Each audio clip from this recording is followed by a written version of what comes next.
Assalamualaikum warahmatullahi wabarakatuh. Pemirsa subscriber YouTube Mang Cecep Goro Bacep anu satiasa tuhu manco di mana wae ayana. Dina dangat ayeuna urang neraskeun hanca carpon tina majalah Mangle tahun 1863 nomor 70 hiji. Carpon anu baris kapidangkeun dina dangat ayeuna judulna nyaeta Pandai Ajaib. Ye yasana A Limbangan. Ye duka sahanya pamirsa A Limbangan teh. Sumangga supados teu nyang kolong teuing kana waktos wilujeng ngadangukeun.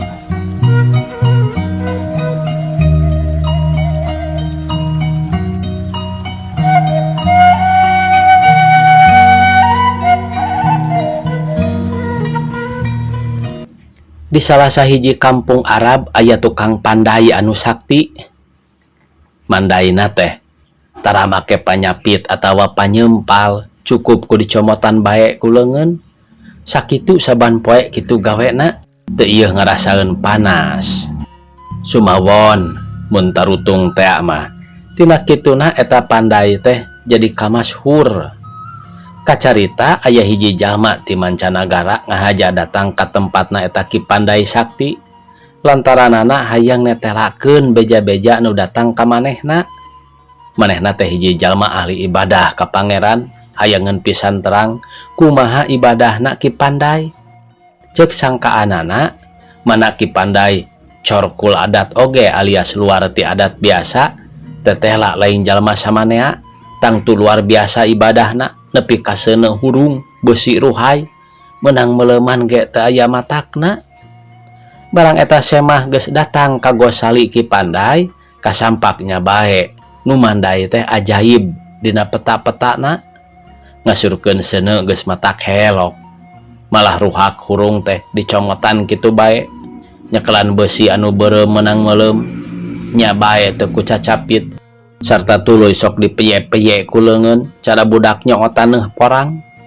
Ki semah olohok mata simeuteun lalajona nepi ka burit, nepi ka ngampihna anu digawe. Kulantaran pogot nenjo mandai jeung ngarasa hayangeun lalajo keneh, manehna nyarita ka eta Pandai yen arek milu mondok di Ki Pandai. Sangkan isuk ulah kaberangan rek lalajo deui. Cara dina poe eta ku Ki Pandai diidinan sarta tuluy dibawa ka imahna. Ki semah teh sing horeng ngintip ibadahna eta tukang pandai. Tapi ari geus peuting barang diintip-intip ku Ki semah, ibadahna Ki Pandai teh bet sabiasana bae.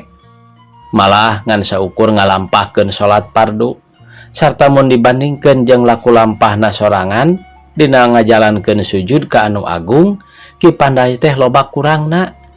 Ki semah panasaran sarta maksud arek ngintip deui sing nepi ka panggihna naon onjoyna Ki Pandai tinu sejen.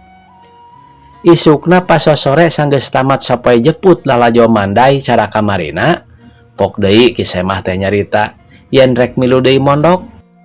Peutingna Ki semah ngalakonan teu sare sakarejep.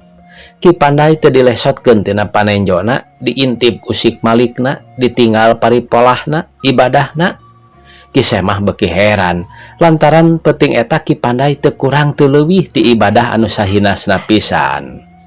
Isukna Ki semah waleh bari menta dihampura ka pribumi, pangna milu mondok soteh lain samanea tapi hayang ngintip pribumi. Nah naon margina nu mawi kitu, ceuk Pandai ka eta semah. Lantaran anjeun geus ngabedah adat kiat nyekelan seuneu teu matak hurung, teu matak tutung, tangtos eta teh ganjaran ti Maha Suci kana ibadah anjeun anu taya bandingna, ceuk semah. Ih, naha atuh sanes ti barang sumping tumaros teh tina hal kitu-kitu bae mah walon Ki Pandai. Kieu geura lalakonna teh kuring teh baheula kajodokeun ka hiji istri urang dieu nu disalembur ieu mah kasebut panggelisna. Keur gelis teh nyantri kumawulana ka kuring teu kinten saena, ku gelisna loba lalaki anu kabarita. Sim kuring mimitina mah bubuhan manusia teh boga rasa agul ku kagelisan pamajikan teh, tapi lila-lila mah kuring teh katerap musibat anu pohara gedena. Nah kuring teh make jadi cangcaya kanu sakitu satiana ka kuring. Bakat kubogoh ka pamajikan, kuring bat jadi mahiwal. Pipikiran kuring pindah kana goreng persangkaan. Kuring teh bat jadi galak timuru kasing lalaki anu sok datang ka imah sumawana kanu wawuh kanu teu wawuh ge sakurang nu ngaliwat ka hareupeun imah kabeh disangka yen kabogohna pamajikan anu rek ngalakukeun nireca. Kulantaran kitu asal kuring bogoh teh bet jadi ngewa ku boga rasa asa dipang nirecakeun dipang nunggilkeun ka pamajikan anu sakitu satiana teh anu sakitu gelisna anu sakitu solehahna. Hade budi basana jadi asa kamusuh bae.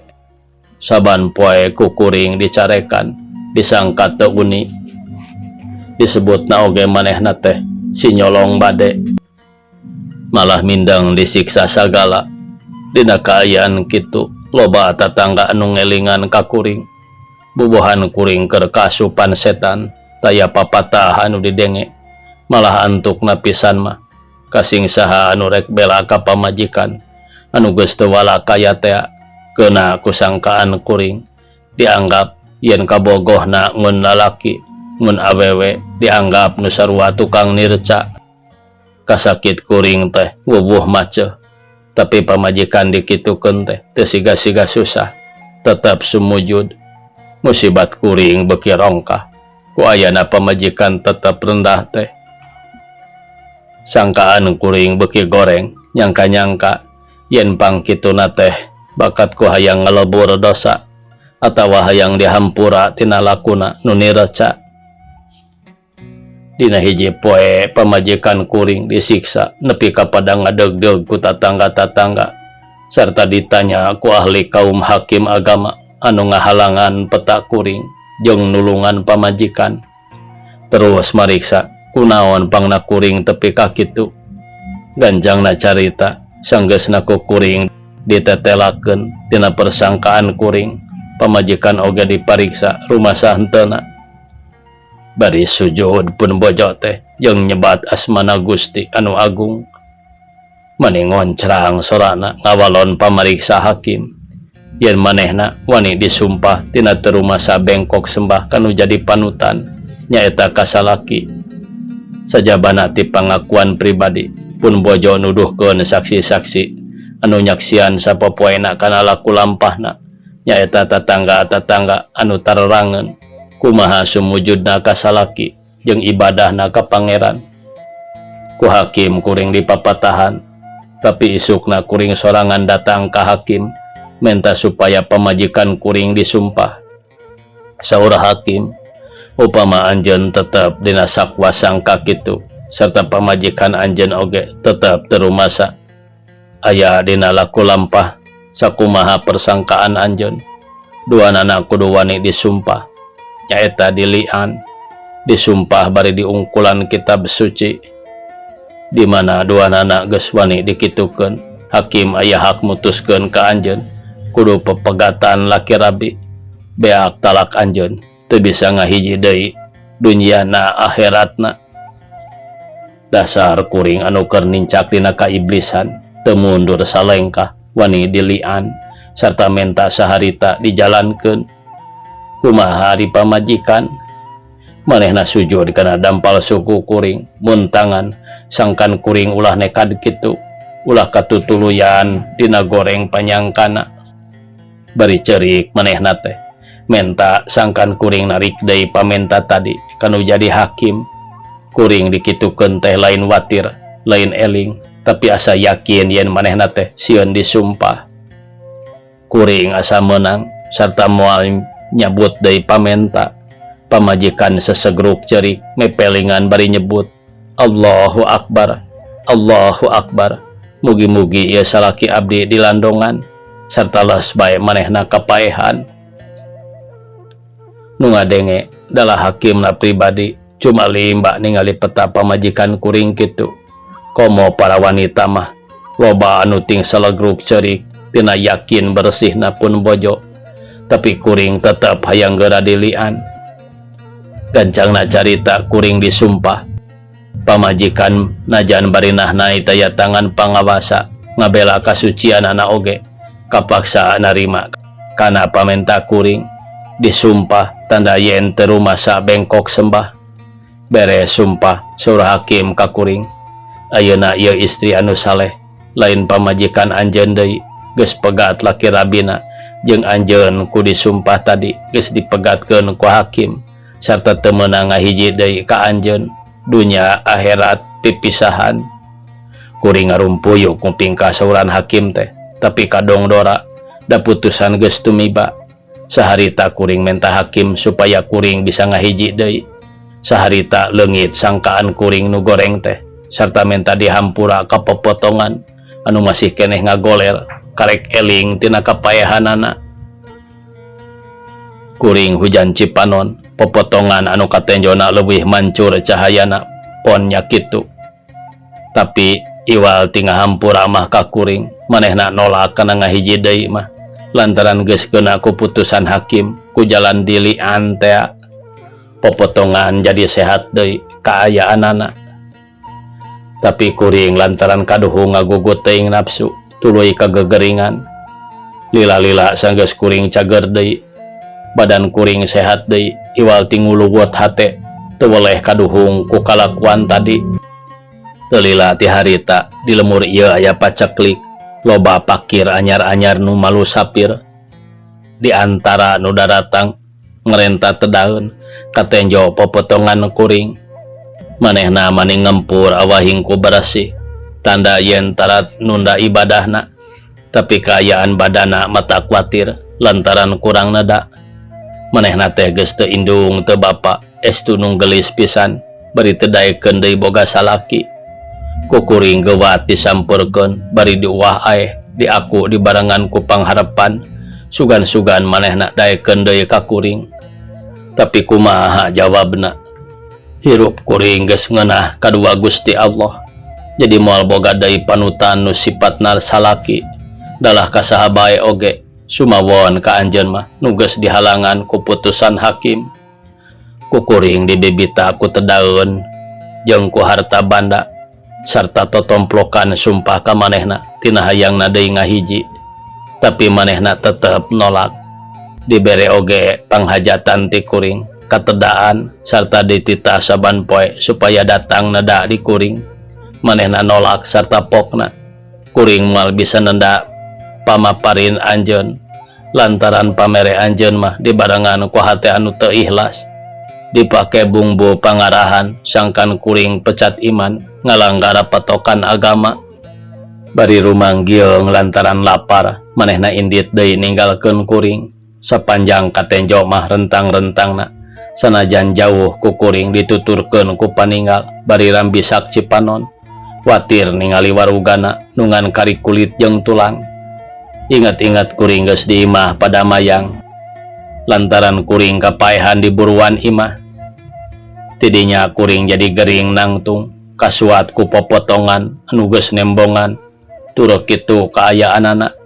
Kuring ngidar-ngidar neangan di mana cicingna popotongan nepi ka kapanggihna. Geus kapanggih ku kuring dikiriman tedaeun sarta diolo-olo sangkan manehna nampak jeung nganggap yen barang-barang kaboga kuring teh aya bagian kaboga manehna tina tadina menang campur kasab.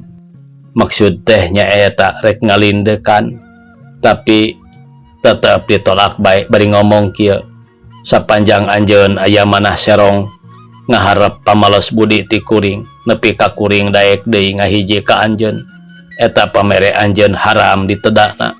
Kuring moal nadaru ruba nu mawa codeka boh ti saha bae oge. Ku kituna kuring nyamos deui akal tarekah teu teurak bae. Dina hiji poe kalawan teu disangka-sangka eta jungjunan kuring sanajan jadi popotongan oge datang deui bari rumanggiung ka imah tina geus bangetna ti gerat eueuh deui tedaeun. Katara manehna langlayeseun bari pok menta tedaeun anu ikhlas ulah jeung karinah dina hate cara anu enggeus-enggeus.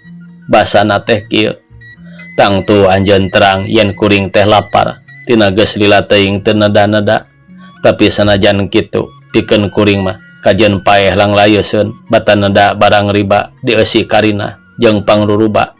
Ari lain anu celik putih celak herang ikhlas hajat karena Allah mah kuring ikhlas sarta sok bae manehna disodoran tedaeun sapuratina bari diijabkeun yen eta tedaeun estu dihajatkeun teu karana karina tapi karena Allah. Ibarat merekna hiji dulur ka dulur mugi kasaksian ku bumi jeung langit yen kuring mere teh kalawan ikhlas hate ka anjeun sarta mugi dibenduan ku Allah mun hate kuring palsu. Sanggeus diijabkeun kitu kadawak bae ku manehna diteda siga nikmateun pisan. Sareng senanada manehna nganuhunkeun kana kahadean kuring duges nganggap dulur bari mere katedaan anu sakitu nikmatna. Tuluy manehna ngadoa kanu kawasa anu kieu pokna.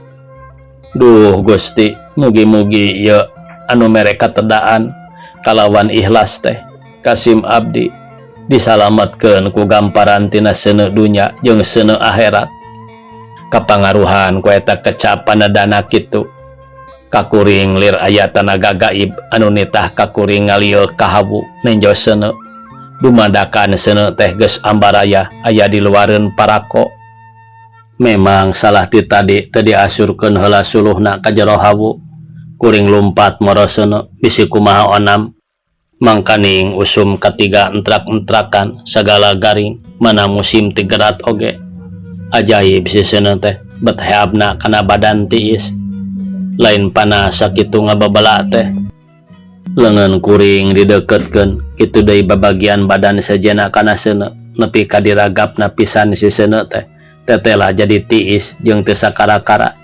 Kuring geuwat balik deui sujud ka anu keur ngadoa nyaeta kapopotongan teh bari nyarita yen pangdoana diijabah ku Gusti Rabbul Ijati tetela seuneu ti hawu teh teu karasa panas atoh ku diijabahna paneda kitu.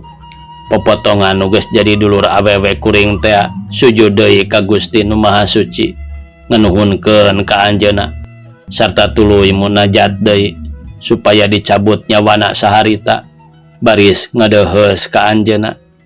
Gaibna anu cikeneh nyarita cikeneh ngadoa munajat teh ari direret bet geus ngagoler nyanggirah ngaler sidakap tartib hareupeun kuring. Tandana yen pamentana anu kaduana oge geus diijabah ku pangeran. Kana langsa kuring bari ngarasa atoh ka bagean ngamulasara jeung merbaitna. Lain caritakeun ayeuna ka kuring tetela yen eta popotongan teh sing horeng geus jadi wali wanita. Ti harita kuring nya jadi pandai lantaran seuneu pikeun awak kuring teu karasa panas teh. Wallahu a'lam. Tamat cenah ieu pamiarsa sakitu anu tiasa kapihatur. Wassalamualaikum warahmatullahi wabarakatuh.